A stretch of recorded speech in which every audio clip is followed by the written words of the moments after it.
Hey viewers, I'm almost done with this specialized hard rock, which you may have seen in some of my other videos. One last thing I really need to do is true the rear wheel. There's a slight wobble in it, and I'm going to show you how to do a very simple truing of a wheel with the wheel mounted on a bike. I have some expensive tools like a truing stand, an addition tool, and a spoke tension gauge, and those make the job a little easier or a little bit more accurate if you have a wheel that's really bad. But this wheel just has a very slight wobble in one spot. Here, let me show you. What I'm going to do is take a Phillips screwdriver, something like with kind of a blunt end on it. You can actually use like a plastic tool, but I'm going to use a Phillips screwdriver just because you can hear the sound a little bit better. And I'm going to rest it against the brake and then spin the wheel. And then just kind of touch it to the rim.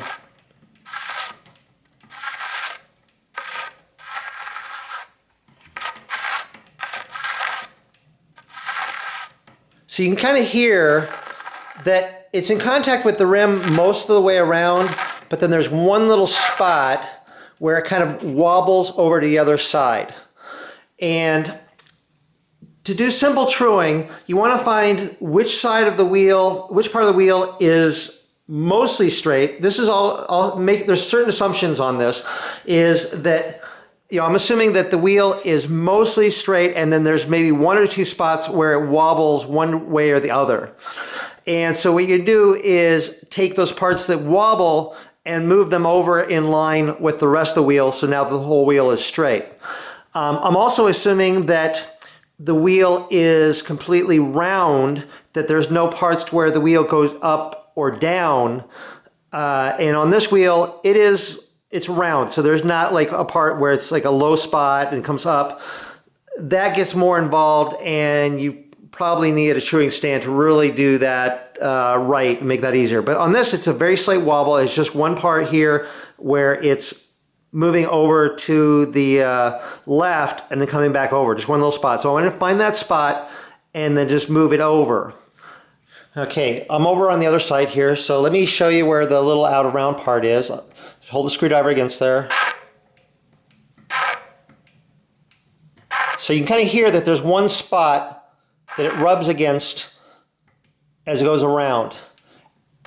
And then that's the spot that I want to move over to the right. Now, if you look at a bike wheel, there's spokes that are angled down to the left, and there's spokes that are angled down to the right. The spokes are basically pulling the wheel in both directions. So the ones that are angled the one direction are pulling the wheel that direction. The spokes that are angled the other direction are pulling the wheel in that direction. So what you want to do is to move the rim is to tighten or loosen the spokes. So what you want to do is you want to find the part of the wheel that is coming over this side. So spin it around here and find it, and right here it is. And there's actually a small section. So as I kind of hold it against there, I can move it back and forth and feel it.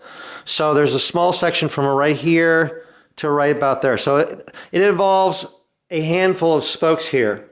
So to adjust this part of the rim over, I want to tighten the spokes on the side that I want to move it towards and loosen the spokes on the side that I want to move it away from. Now I have spoke gauges or spoke tools. They come in different sizes, and you want to find which size is going to work for you, for your bike. So I'll try the green one here, and this is too small. So I'll try the red one here, and the red one looks like it's going to work. So what you want to do is work in pairs, or like 2 or 3 spokes at a time.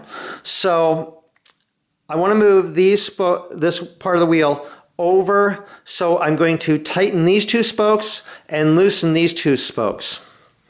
Okay, to tighten or loosen the spokes.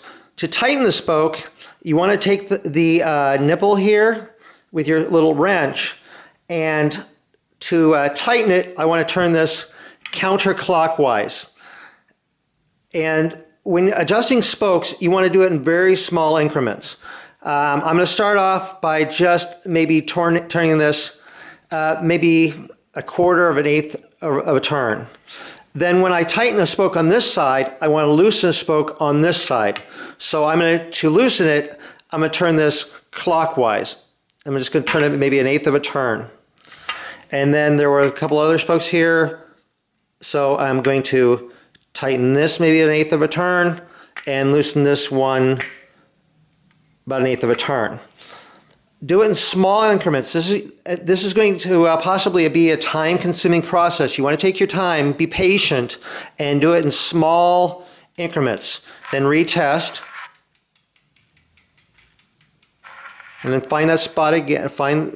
And it's coming over here again. So I'm going to do these couple spokes right here. So I'm going to loosen this spoke just a little bit. And then tighten this spoke just a little bit. And then do it again. If the nipples are tight, you might want to drip like a little bit of a penetrating oil on there. You're probably not going to get this perfect. Let me see, I want to loosen this one and then tighten this one just a little bit. But just try to get, to where it's pretty good, or as close to perfect as you can.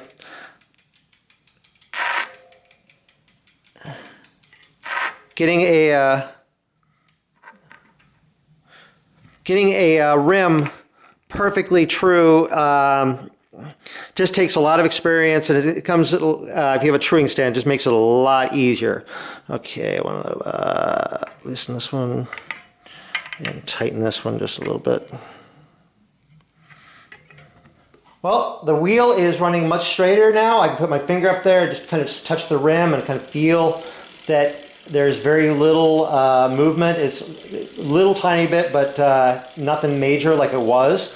And that is how to do simple truing of a wheel on a bike. I hope you found this interesting. If you did, please click like on the video. I always appreciate getting likes on my videos. If you're not following me on Facebook, please go to Facebook and like my Facebook page, RJ the Bike Guy. And I'll post stuff, like whenever I put new videos over there, I'll put stuff over there, I'll put other stuff over there. And if you're not subscribed to my YouTube channel, please subscribe to my YouTube channel. You can just click the big yellow subscribe button, and you'll see new videos as they come out. Anyway, thank you very much for watching. I hope this helped.